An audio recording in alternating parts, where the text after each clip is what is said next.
Nikola Jokic was just a pudgy white kid who guzzled soda by the gallon, loved junk food, and looked like that goofy, overweight guy from your high school.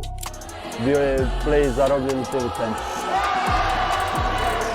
His athleticism matched the look too. He couldn't do a single push-up, dreaded conditioning, and would rather ride a chariot with his favorite horse than run laps with his teammates. But beneath that unassuming exterior was the mind of a genius, the hand-eye coordination of a neurosurgeon, and a quiet yet insatiable hunger to win, all while carrying a Tim Duncan-like disdain for the spotlight and personal accolades.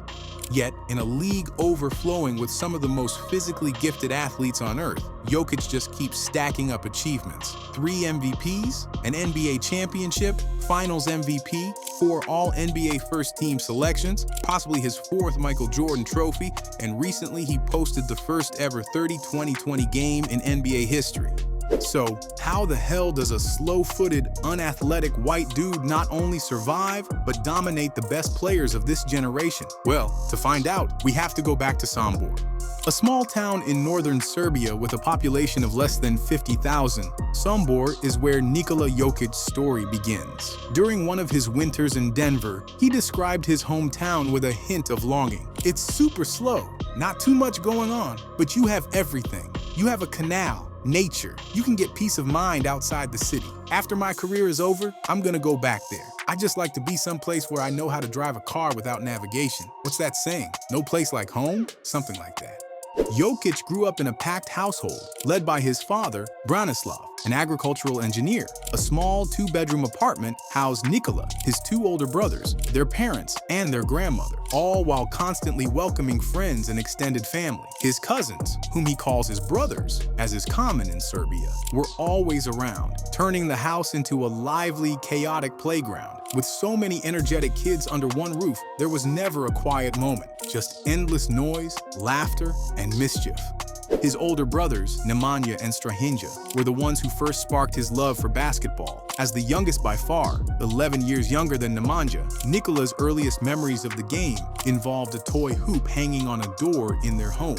With 3 boys constantly battling on it, their downstairs neighbor often complained about the noise. Jokic also spent hours watching his brothers hoop on local playgrounds. When they would play on those courts, I would watch when I was a little baby with my pacifier. I mix a little bit of both of them. One is talented, one is really strong. I'm a little bit talented and a little bit strong. Jokic always loved basketball, but as a kid, even into his early teens, his true passion was horse racing. While other young hoopers were grinding in the gym, he spent most of his time at the stables, working as a stable boy and riding horses. Racing wasn't just a side interest for him. He even competed in amateur events, once finishing in 4th place. For young Nikola, basketball was just a game. Horses were his real escape. Some things were immediately clear about Jokic as a basketball player by the time he was 13. He controlled the game like a traffic cop at a busy intersection. He had an uncanny ability to anticipate plays before they happened, a skill that stood out even at a young age.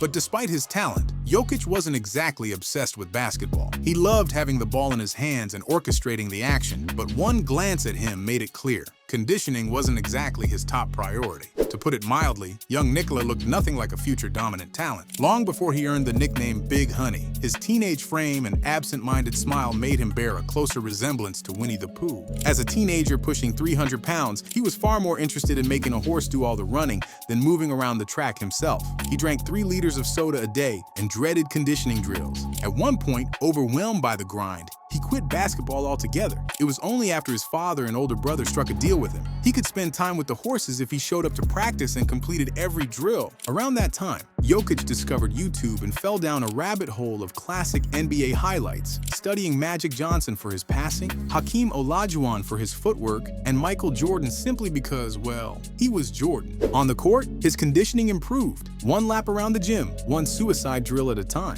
Along with it, his discipline and passion for the game grew. By the time he turned 16, he and his family could feel it. Nikola had real potential. It was time to test himself on a bigger stage. That year, he and his older brother Strahinja moved from Sombor to the nearest major city, Novi Sad. There, almost by chance, Jokic was discovered by Europe's most powerful basketball agent, Misko Raznatovic, in what Raznatovic himself would later call the craziest scouting story in European basketball history.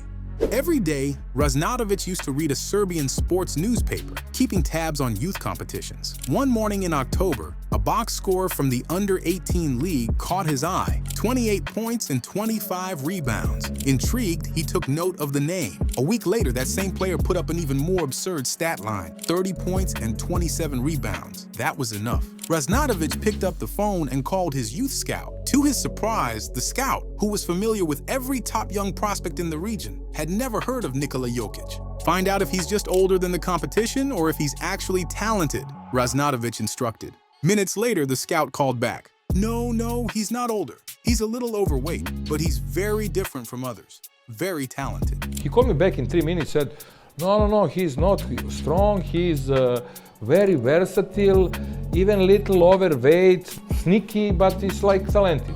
That was all Raznadovic needed to hear. Without ever watching him play, he traveled to Sombor, met with Jokic's family, and signed him on the spot. For 30 years, only one Serbian player has signed with us without being seen in action, Raznadovic later revealed. And that player became the best in the world.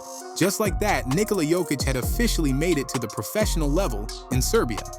Serbia's approach to basketball development can be traced back to the legendary Aleksandar Nikolic, widely regarded as the father of Yugoslavian basketball.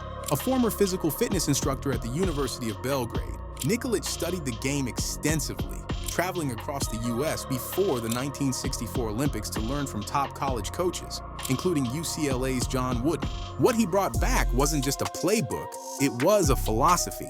His offensive sets featured endless variations and required players to recognize opportunities in real time, making quick, instinctive decisions on the fly. To achieve this, Nikolic emphasized a well-rounded skill set over rigid positional roles. Guards learned post moves, big men were taught to handle the ball with their offhand, and adaptability was a requirement. Long before positionless basketball became a trend in the NBA, Yugoslavia's national team thrived on this philosophy, dominating European tournaments with their fluid, intelligent play. Nikolic's greatest triumph came in 1978, when Yugoslavia won the FIBA World Cup, but his true legacy was the system he built, one that still defines Serbian basketball today.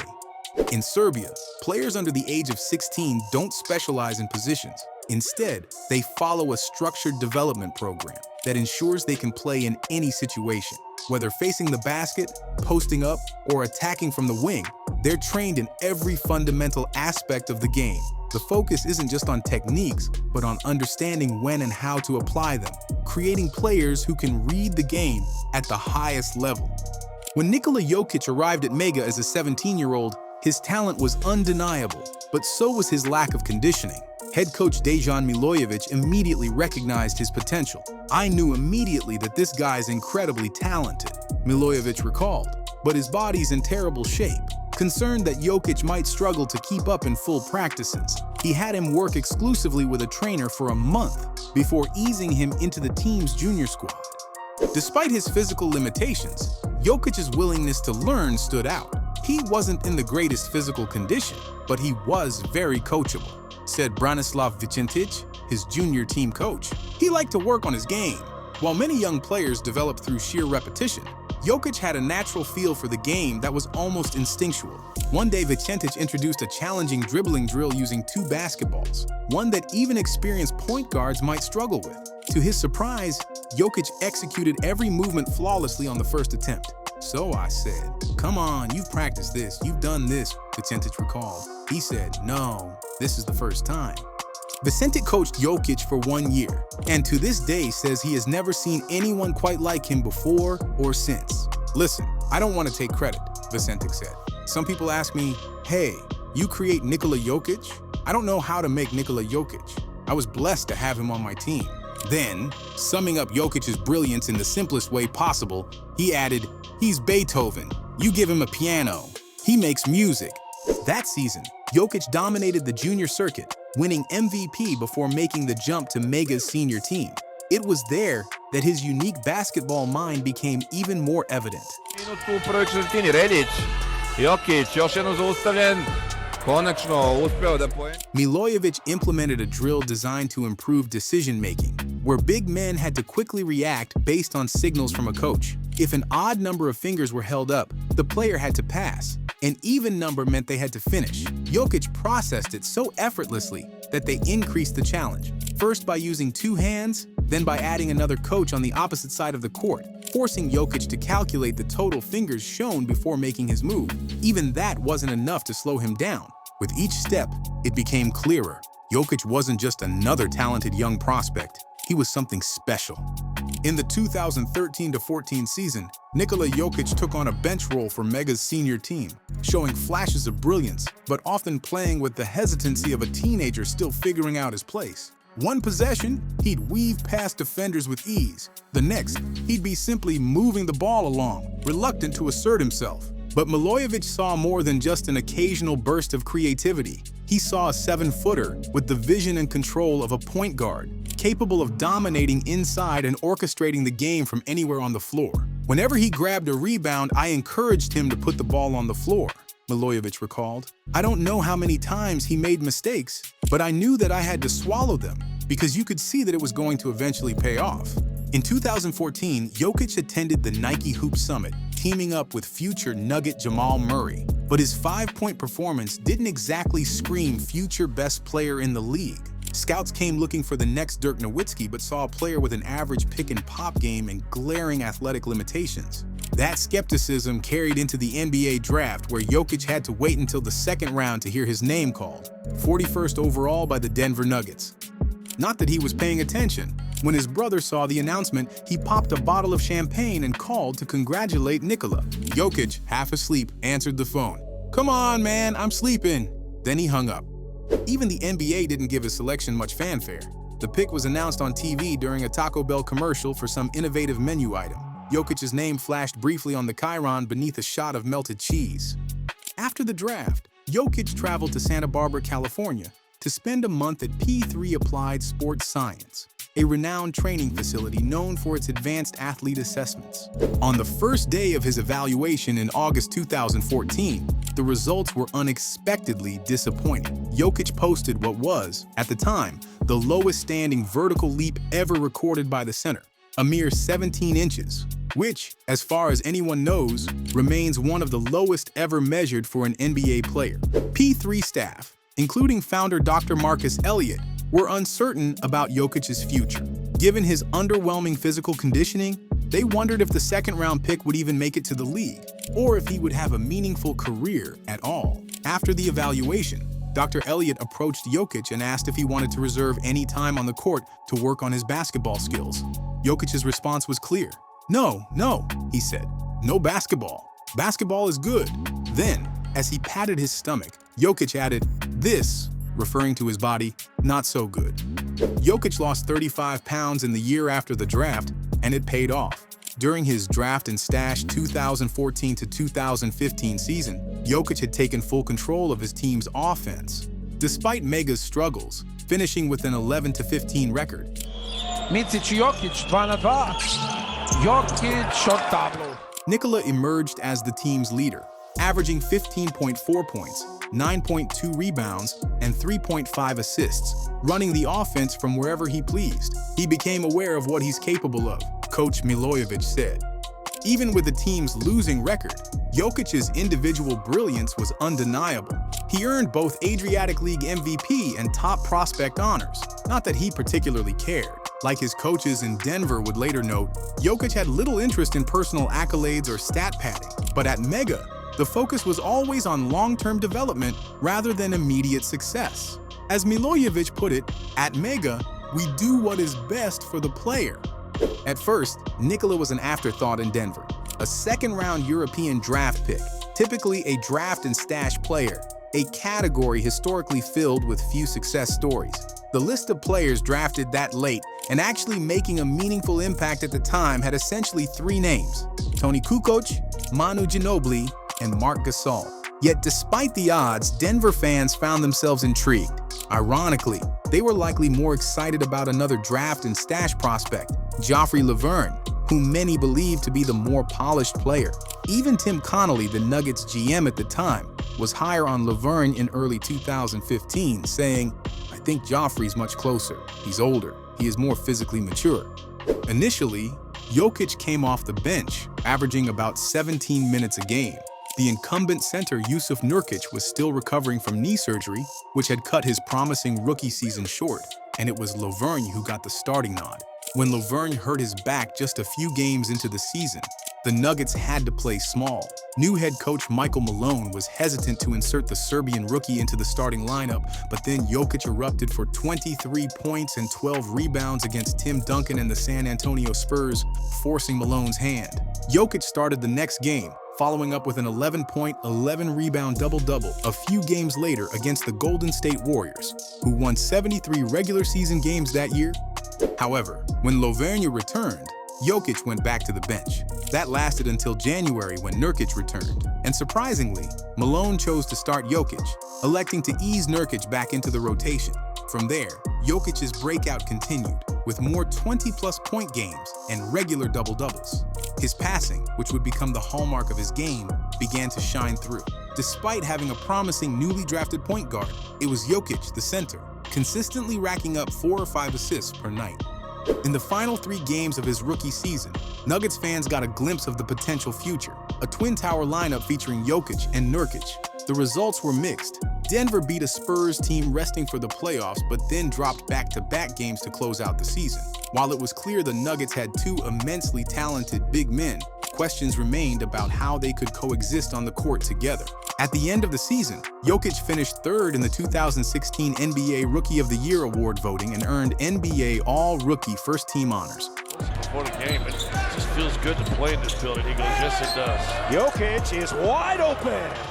Denver entered the 2016 to 2017 season with an air of optimism. The team boasted a promising young core featuring Jokic, Nurkic, Emmanuel Mudiay, Gary Harris, and 3 rookies: Jamal Murray, Juan Hernangomez, and Malik Beasley. They still had their seasoned veterans in Danilo Gallinari, Wilson Chandler, and Kenneth Faried. The buzz was palpable. Fans were excited to see what the Twin Towers lineup of Jokic and Nurkic could accomplish, surrounded by a solid supporting cast.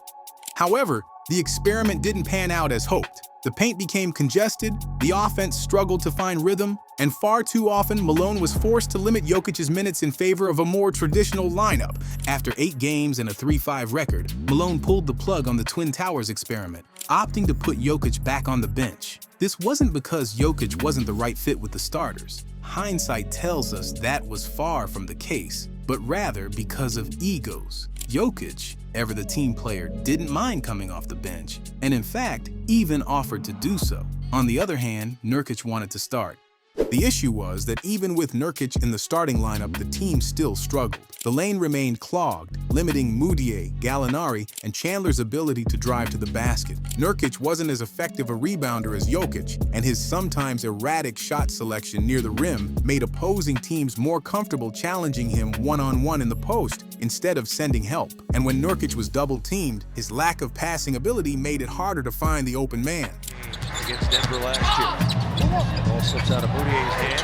Over to Arthur. He wasn't bad, but the Nuggets' offense just wasn't clicking. It became increasingly evident that the team was forcing the issue. Despite starting, Nurkic was often limited to under 25 minutes per game, as Malone began to give Jokic more playing time. Jokic, in turn, began to shine. The Nuggets started running more of the offense through him, and his passing abilities reached new heights, dishing out assists like never before. The shift in roles began to show promise, and Jokic's potential as the focal point of the offense became undeniable. December 15th, 2016 is known as Yawkmas in Denver, a day that marked a turning point for the franchise. From that moment forward, Jokic became the starting center and the face of the team. The Nuggets traded Nurkic in February, and the team's identity began to take shape. While the change didn't yield immediate results, it was clear to anyone paying attention that it was the right move. With Jokic at the helm, teams could no longer clog the lane. His ability to step out to the three-point line stretched defenses, and his post skills made it difficult for opponents to ignore him. When defenses did collapse on him, Jokic responded with the smart pass, always making the right play. "I made a decision that he would become the focal point of everything we do," said Nuggets head coach Michael Malone. "Every player we bring in has to be somebody that can play with and complement Nikola." The Nuggets would go 31-26 the rest of the season, but they missed the playoffs in painful fashion. The Portland Trail Blazers, who had acquired Nurkic midseason, won a pivotal game late in the season against Denver, with Yusuf putting up a big performance. That win helped the Blazers edge out the Nuggets for the 8th seed, as Portland finished the season with one more win. Drop step. And Nurk off the glass. While Denver's lineup remained largely the same coming into the following season, their record told a different story. After finishing 2017 at 40-42, the Nuggets broke past the .500 mark in 2018, improving to 46-36. Their offensive firepower was undeniable, ranking 6th in the league in offensive rating, an estimate of points produced per 100 possessions. As expected, Nikola Jokic was at the heart of it all. The Nuggets starting center elevated his game, averaging career highs with 18.5 points, 10.7 rebounds, and 6.1 assists per game. But even as his scoring numbers climbed, his focus remained on playmaking. His assist numbers placed him among the top 15 players in the league, a remarkable feat for a center. However, Denver's defense struggled to match its offensive prowess. Ranked in the bottom 8 in defensive efficiency, the team was frequently tested, particularly when Jokic was targeted in pick-and-roll coverage. Yet his defensive improvements did not go unnoticed. Coach Michael Malone praised Jokic's year-over-year growth on that end, calling him a much more committed defender than when he first arrived in Denver. Jokic's hustle stats backed it up. He posted a career-high 1.2 steals per game while ranking 2nd on the team in deflections with 2.4 per game. He led the Nuggets in contested 2-point shots, was 3rd in contested threes, and topped the team in total contested shots per game with 12.6. His activity level on defense was undeniable, showing a commitment to rounding out his game. Allen, blocked by Jokic! Joker blocked it! One of the biggest areas of growth for Nikola Jokic, at least in the eyes of Coach Michael Malone, was his assertiveness. You could see that Nikola was deflecting, Malone told reporters in Denver after the season. He was not being aggressive. I had many one-on-one conversations with Nikola this year, and I grabbed him in my office after we lost to Dallas on the road, and I said, "What's going on?" I said, "You look like you're just out there, not going through the motions because that would be unfair, but not being aggressive, not playing the way Nikola had been playing for 44 games. And once I told him, look, you're our best player. I don't want you deflecting to anybody. I want you to be aggressive. And for Nikola, being aggressive is not always just scoring. It's playmaking, getting to the foul line and rebounding." And I thought, once we had that conversation, you saw Nikola say, "You know what? I have to be that guy. I can't worry about Millsap or Gary Harris or Will Barton or Jamal Murray or anybody. I have to play my game." Once he did that, he was phenomenal. From that moment on, Jokic embraced the responsibility and carried the Nuggets down the stretch. After his conversation with Malone on March 6th, Jokic went on an absolute tear, averaging 24 points, 11.5 rebounds, 6.4 assists, 1.4 steals, and 1 block per game over the final 18 contests. Denver finished 8-3 in their last 11 games and an impressive 6-1 in their final 7, with Jokic serving as the undeniable anchor of the team. Night after night, the Nuggets leaned on him, and he delivered. Hanging inside, Jokic up and under, throws it up and gets it. Alas, the 2017-18 season ended in heartbreak for the Nuggets, mirroring the previous year's disappointment. Once again, they found themselves in a winner-go-home scenario, this time against the Minnesota Timberwolves. In a tightly contested overtime battle, the Nuggets came up short, missing the playoffs for the 5th consecutive season. But despite another devastating finish, it was clear this young team was trending in the right direction. After signing a multi-year contract extension in the summer of 2018, all eyes were on Nikola Jokic. This was now undeniably his team. Josh Kroenke, vice chairman of the club, made it clear in July, "It's exciting for us to be able to reward Nikola for his hard work thus far, and Nuggets fans should look forward to continue watching him grow into one of the very best players in this league and the leader of our team for years to come." Jokic wasted no time proving Kroenke right, delivering a historic season for Denver. The Serbian center was one of only 3 players in the NBA in 2018-19 to lead his team in points, rebounds, assists, and steals, joining LeBron James and Giannis Antetokounmpo. At just 24 years old, he earned his first All-Star selection and became the first Nugget since 1978 to be named to the All-NBA First Team. It was also the first time he made an appearance on the MVP ballot, finishing 4th in the voting. There were plenty of standout moments in what was an MVP caliber season. One of his most dominant stretches came in early January when he was named Western Conference Player of the Week. Don't let him have a layup. Back cut, Jokic. Score! Foul! From December 31st to January 6th, he averaged 26.8 points, 11.8 rebounds, 9 assists, and 2 steals, while shooting 56.8% from the field. By season's end, Denver had improved by 8 wins from the previous year, securing the second seed in the Western Conference.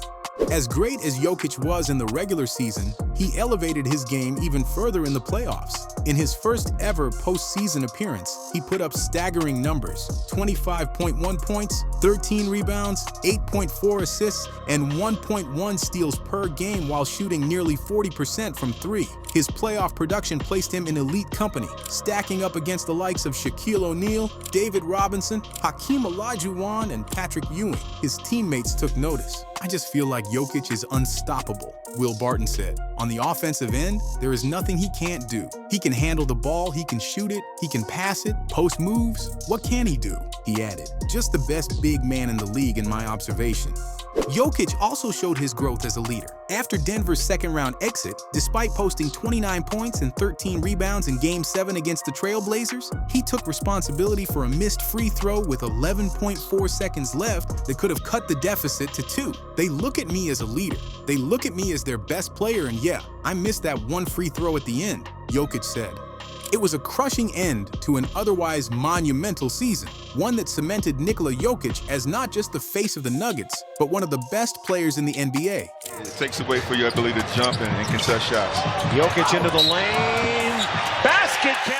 Gearing up for the 2019-20 season, the Denver Nuggets made key additions to reinforce their roster. They acquired defensive-minded forward Jeremy Grant to serve as a safety valve for Jokic on the less glamorous end of the floor, and welcomed back Michael Porter Jr., their 2018 draft pick, who had missed his entire rookie season recovering from a back injury. But as the season began, Jokic was a shadow of the dominant force he had been in the previous playoffs. He entered the year visibly out of shape, looking disinterested and unengaged, an unusual sight for the reigning All-NBA first-team center who had torched defenses in his postseason debut just months earlier. Even his teammates were puzzled by his slow start. The most reasonable theory? Jokic was simply exhausted. Between Denver's deep playoff run and an uninspiring showing at the FIBA World Cup with Serbia, he had played more basketball than ever before.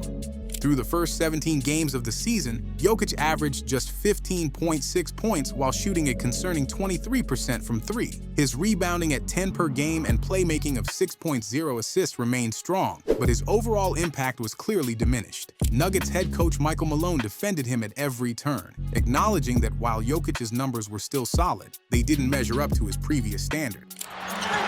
Jokic. Put it up. Yet even during his struggles, Jokic still found ways to deliver. He logged 3 triple-doubles and hit 2 game winners, a reminder that nuance was necessary when evaluating his so-called slump. Jokic himself admitted that he needed to lose weight to improve his play, and despite his sluggish start, the Nuggets still managed a 15-5 record through their first 20 games. But for them to truly contend, they needed their star center at his best, and that's exactly what they got. From that point on, Jokic returned to elite form. Over the team's next 45 games, he averaged 22.2 points, 10.3 rebounds, 7.2 assists, and 1.2 steals per game while shooting 55.4% from the field and 36.2% from 3. Denver surged up the standings until the season was abruptly put on hold due to the pandemic. When play resumed in the NBA bubble, evaluating Jokic's performance became tricky. He had noticeably slimmed down during the hiatus, but his approach often seemed lackadaisical in the so-called seeding games, which had little impact on Denver's standing. Was it a conditioning issue, or was he simply uninterested in meaningless games? But when the playoffs arrived, Jokic made sure to show up. Whether as the team's closer or a dominant presence for all 4 quarters, he delivered in big moments. While Jamal Murray stole the show in the first round against the Utah Jazz, going toe-to-toe with Donovan Mitchell in an unforgettable duel, the second round against Kawhi Leonard's Los Angeles Clippers belonged to Jokic. The Serbian center was simply unstoppable. dismantling both Zubats and reigning 6th Man of the Year Montrezl Harrell on his way to averaging 24.4 points, 13.4 rebounds, 6.6 assists, and 1.4 blocks per game in the series. Jokic the rebound. Down court, Millsap, the early release, and the two. With a stunning Game 7 victory over the Paul George and Kawhi Leonard-led Clippers, Denver became the first team in NBA history to come back from consecutive 3-1 deficits in a single postseason. Jokic capped it off with a historic triple-double: 16 points, 22 rebounds, 13 assists, 2 steals, and 3 blocks. Yes, there were ups and downs. His slow start to the season, some struggles after the COVID break. But overall, Jokic once again proved he was arguably the best offensive big man in the NBA. His passing post-game and shooting remained the backbone of Denver's offense. And when he wasn't on the floor, the team felt it. This was especially evident in the playoffs, where the Nuggets routinely gave up leads whenever Jokic sat. If there's a player who can flip the switch at will, it's Nikola Jokic. He's more than happy to play the facilitator, setting up his teammates to shine. But when the moment calls for him to take over, he can and will. That's what propelled the Nuggets to so many postseason victories. His improved conditioning allowed Denver to push the pace slightly more, and he made notable strides on defense. Jokic had always been known for his offense, but now opponents couldn't just hang a bullseye on him every trip down the floor. Now Jokic shot clock running down. Here it comes. And the Serbians. Nikola Jokic entered the 2020-21 season with a clear mission: to start strong and sustain his dominance. Though Denver dropped 4 of its first 5 games, Jokic wasted no time making his impact felt, recording 4 triple-doubles in the team's first 6 contests. It was the start of a true breakout season for the 26-year-old. By season's end, Jokic had racked up 16 triple-doubles, second only to Russell Westbrook, the league's triple-double king and former MVP. But beyond the numbers, the Joker delivered when it mattered most. In late January, he torched the Utah Jazz for a then-career-high 47 points, snapping their 11-game winning streak. A few weeks later, he recorded a triple-double in a statement win over LeBron James and the defending champion Lakers. Then, in March, he thoroughly outplayed fellow MVP candidate Giannis Antetokounmpo, securing his 50th career triple-double as Denver crushed Milwaukee by 31 points. His loudest MVP statement came in April against the Memphis Grizzlies. Jokic erupted for 31 of his 47 points in the second half and overtime, willing the Nuggets to victory. Despite skepticism from some around the league, injuries to stars like LeBron and Steph Curry, combined with Jokic's sustained brilliance, left no doubt about who the frontrunner was. Jokic's scoring average leaped from 19.9 to 26.4 points per game. He matched his career high with 10.8 rebounds per game, and his 8.3 assists were just shy of Wilt Chamberlain's all-time season record of 8.6 for a center. When the MVP votes were tallied, Jokic was the runaway winner, earning 91 of the 101 first-place votes. It's a big accomplishment, but like I said to the guys, it's not just me, Jokic reflected upon receiving the award. I came here 6 years ago and I was growing. The organization was growing. The coaching staff was growing. The players next to me were growing. I couldn't do it by myself. It's an individual award, but it's the effort of everybody. Said to the guys, it's not just me. You know, I came here six years ago, and I was growing, the whole organization growing, the coaching staff were growing, the players next to me were growing, so I couldn't do it by myself, you know. So it's something that it's an individual award, but it's effort of everybody.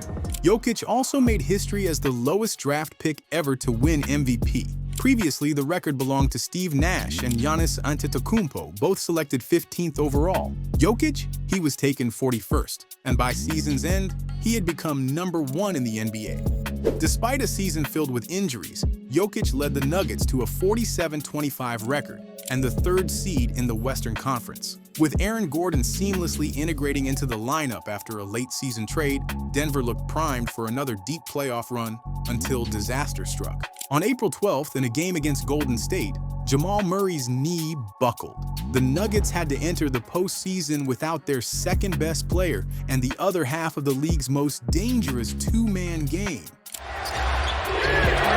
See where the double team's going to come from. Pass under to Gordon, and he slams it through. In the first round, Denver faced the Portland Trail Blazers without Murray and without Will Barton. Still, Jokic continued to dominate, averaging 33 points on elite 50-40-90 shooting splits, along with 10.5 rebounds and 4.5 assists. He dragged the starting backcourt of Facundo Campazzo and Austin Rivers to the Western Conference semifinals. But there, the Nuggets ran into the Phoenix Suns. The eventual West champions swept Denver in 4 games, cutting their run short.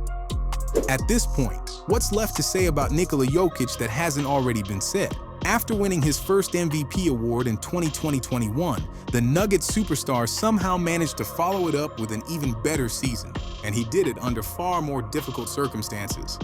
Jamal Murray missed the entire year. Michael Porter Jr. played just 9 games before a season-ending injury took him out. Jokic could have taken his foot off the gas, conserving energy until his co-stars returned. Instead, he did the opposite, elevating his game even further and rewriting the history books along the way. In his 7th season, Nikola achieved an almost unimaginable list of accomplishments. He earned his 3rd All-NBA first-team selection in 4 years, marking his 4th consecutive All-NBA honor. He made his 4th straight All-Star appearance, and he became the first player in NBA history to record a season with 2,000 points, 1,000 rebounds, and 500 assists. If there was any lingering doubt about Jokic's place among the NBA's elite, he erased it completely. Questions about his defense? He silenced them, putting together the best defensive season of his career. Got it! Tate inside block! Nikola Jokic blocked the ball! Through it all, Jokic remained one of the league's most humble superstars, keeping his focus on one goal: winning an NBA championship.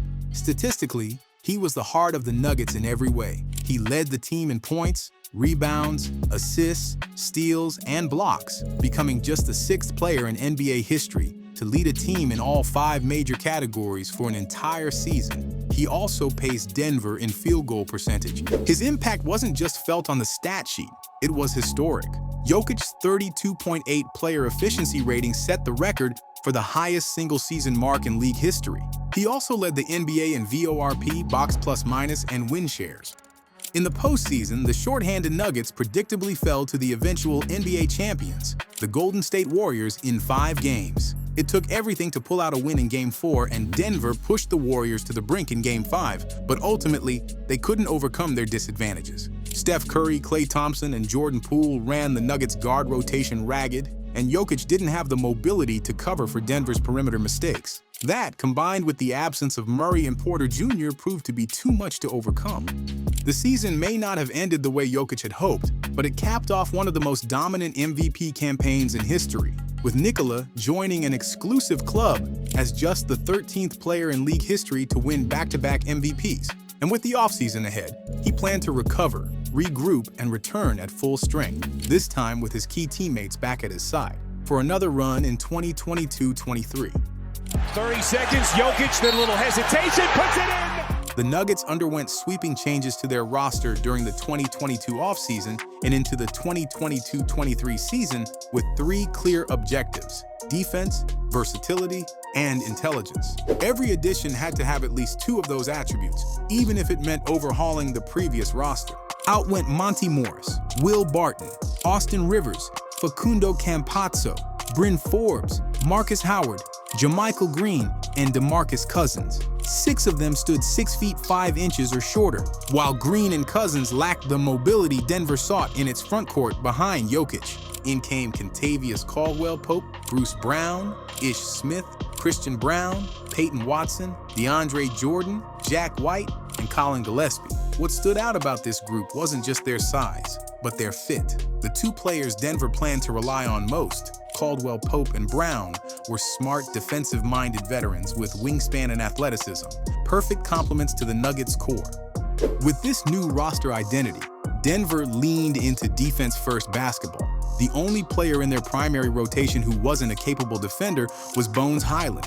The Nuggets tried to make it work, giving him plenty of chances in a bench role early on, but the defensive demands were too high. The relationship between Hyland and Michael Malone frayed, and knowing defense would be their title ticket, the Nuggets cut ties at the trade deadline. They added Reggie Jackson and Thomas Bryant, but neither found a role due to defensive limitations. Instead, Denver fully committed to its vision, surrounding Jokic and Murray with smart, versatile defenders. Even Michael Porter Jr. embraced the philosophy as the season progressed, rounding out a starting lineup that featured Caldwell Pope and Aaron Gordon alongside the team's two stars. When the playoffs arrived, Bruce Brown, Christian Brown, and Jeff Green filled out a shortened rotation built for maximum versatility. There's 23. Murray, yes! The Nuggets refined their craft throughout the regular season, dominating stretches in December, January, and February. That's when they realized their ceiling. In the early months and again toward the end of the season, they coasted at times, leading some casual observers to question their legitimacy as contenders. But when the games mattered most, the Nuggets were locked in. They followed up their strong regular season with a blazing playoff run, dispatching the Minnesota Timberwolves in 5 games and outlasting the Phoenix Suns in 6. The Western Conference Finals had historically been a place of heartbreak for Denver, often at the hands of the Los Angeles Lakers, who beat them 3 times prior in 1985, 2009, and 2020. This time, the Nuggets left no doubt, sweeping the purple and gold en route to their first NBA Finals appearance. On the biggest stage, they met a battle-tested but overmatched 7th seed from the East, the Miami Heat. You have a foul to give. Nice pass from Murray. Jokic flips it up and in. In a gentleman's sweep, Jokic dominated, averaging 30.2 points, 14 rebounds, and 7.2 assists on absurd efficiency. 58% from the field, 42% from 3, and 83% from the line. At every turn, he controlled the game. Asked how it felt to win the title and be named Finals MVP, his response was peak Jokic. "It's good. The job is done. We can go home now." Typical. As for the sheer magnitude of the Joker's historic run, the numbers speak for themselves. First player to lead the postseason in total points, rebounds, and assists. Most triple-doubles in a single postseason with 10. First player with 250 rebounds and 150 assists in a single postseason. First player with a 30-20-10 finals game. First player with 25 points on 75% shooting in a finals clincher. First center since Shaq in 2002 to win finals MVP. First center to lead a championship team in regular season points per game since Shaq in 2002. Fifth player to average 30 points, 10 rebounds, and 5 assists in a finals series. Eighth player to win NBA MVP or finals MVP in 3 straight seasons. If you'd asked Jokic about the historic nature of his performances or his plans for the championship parade, he wouldn't have had time for all that. He had more pressing matters, heading back to Sombor to watch his horses race that weekend. The 2023-24 season felt like playing with house money for the Nuggets and Jokic. Every question had been answered, every critic silenced. If anyone was still doubting them out loud, they were likely just chasing clicks and reactions. Most expected Jokic to take it easy early in the season, but he had other plans. Of expectations on the former lottery bound. Nice moves by Jokic around Davis. On Nuggets ring night, he posted a 29-point, 13-rebound, 11-assist triple-double against the Lakers, kicking off a dominant stretch of games. From October 24th to November 17th, Jokic recorded 17 straight games, with at least 20 points and 10 rebounds. He notched 5 triple-doubles in that span, including ring night, and became just the 6th center in league history to surpass 6,000 career assists. Then, against the New Orleans Pelicans on November 17th, he made history again, becoming the first player ever to record at least 26 points, 16 rebounds, and 18 assists in a single game. Those 18 assists marked his season high. From December 28th to January 1st, Jokic went on one of the most efficient scoring runs in NBA history. Across 3 games, he missed just 2 total shots, posting a staggering 92.9% field goal percentage, the highest ever for a player attempting at least 25 shots in a 3-game span since the NBA-ABA merger. Then, on January 4th, Jokic delivered one of the wildest shots of his career, a 39-foot buzzer beater to steal a road win against Golden State. He finished with 34 points, 9 rebounds, and 10 assists in Denver's best win of the season, becoming the first player since LeBron James in 2018 to record both a game-tying basket and a game-winning buzzer beater in the final 30 seconds. And he wasn't done making history.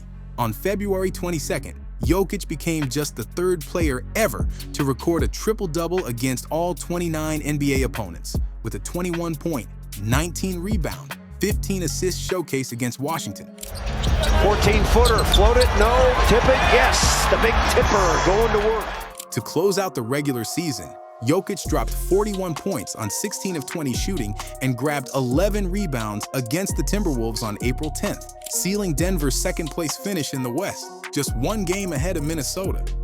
After another dominant campaign, Jokic officially entered rarefied air, becoming just the 9th player in league history to win 3 or more MVPs. Kareem Abdul-Jabbar, Michael Jordan, Bill Russell, LeBron James, Wilt Chamberlain, Larry Bird, Magic Johnson, Moses Malone, and now Nikola Jokic, the once overlooked, overweight second-round draft pick from Sombor, has cemented his place among the all-time greats. When the playoffs arrived, the Lakers finally managed to steal a game from Denver, but it didn't matter. The Nuggets still sent them home in 5. Next came the Timberwolves, a big, relentless defensive squad carefully assembled by former Nuggets executive Tim Connolly to counter Jokic and shut down Jamal Murray. After Denver fell behind 2-0 in the series, Jokic responded with a 35-point masterpiece on 15 of 26 shooting in Game 4, dominating on Minnesota's home floor.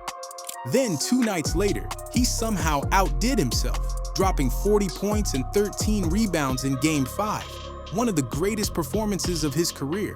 So fired up, he got out of his seat with no crutches at all.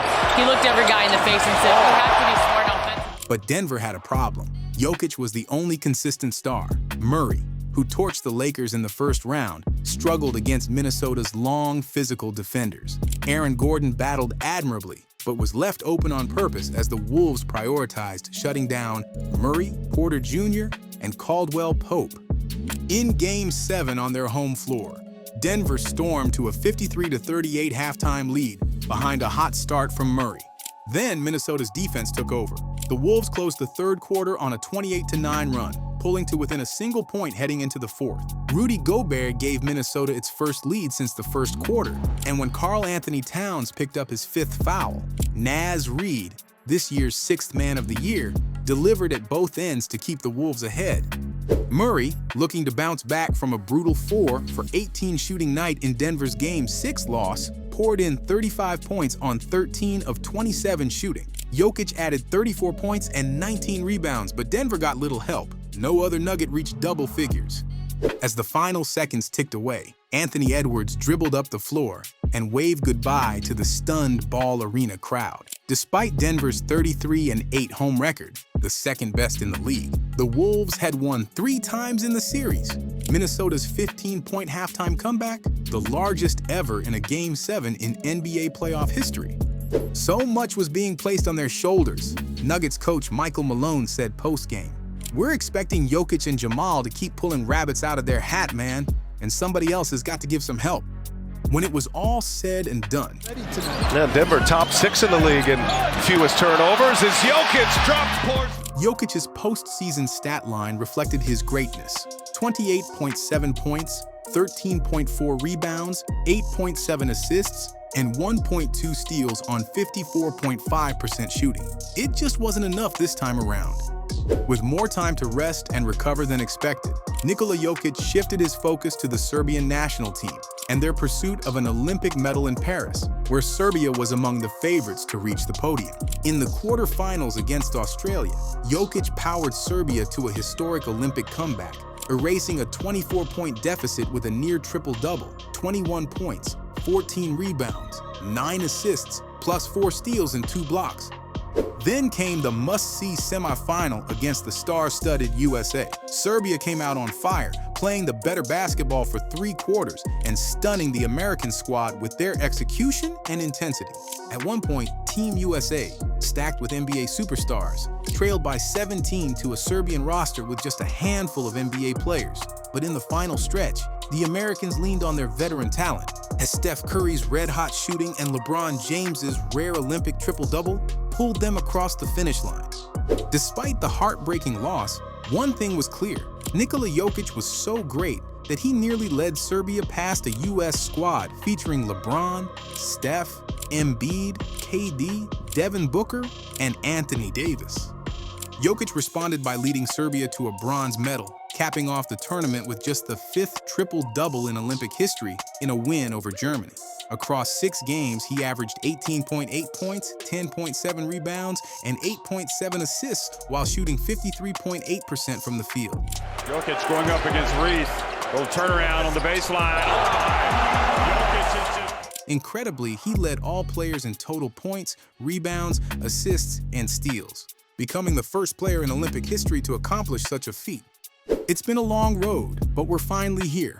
The Nuggets entered this season with a bevy of questions and only one constant. Will Jamal Murray be able to shake off nagging injuries and his disastrous Olympic performance for Team Canada?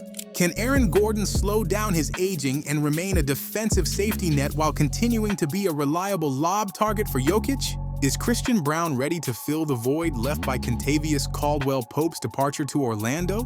Can Michael Porter Jr. return to being the consistent scorer he was during Denver's championship run? And what the hell is Russell Westbrook doing here? That one constant, though, Jokic. Despite shaky answers to most of those questions early in the season, Jokic somehow managed to elevate his game once again, posting career-best marks in points, assists, and three-point percentage, all while attempting the highest volume of both two-pointers and threes in his career. The only reason he isn't the runaway MVP favorite right now is the unreal scoring spree and defensive leap of Shai Gilgeous-Alexander, who has led the Oklahoma City Thunder to the top seed in the West. Jokic's brilliance has been somewhat overshadowed by Denver's early season inconsistency and voter fatigue. But as the Nuggets continue climbing the standings, the MVP race between him and Shai is shaping up to go down to the wire. Denver now holds a 41-22 record, good for 3rd place in the Western Conference. With the rebound. Need a score right here. 8 rebounds for Jokic. Christian Braun inside. The Nuggets trail the 2nd-seeded Lakers by just half a percentage point in win percentage, a remarkable turnaround considering they were sitting in the 8th spot 20 games into the season back in early December. Averaging a triple-double on the season thus far, and ranking in the NBA's top 3 for scorers, rebounders, and passers, while also sitting in the top 4 for steals and three-point percentage, Jokic continues to push the boundaries of what we think is possible in the NBA.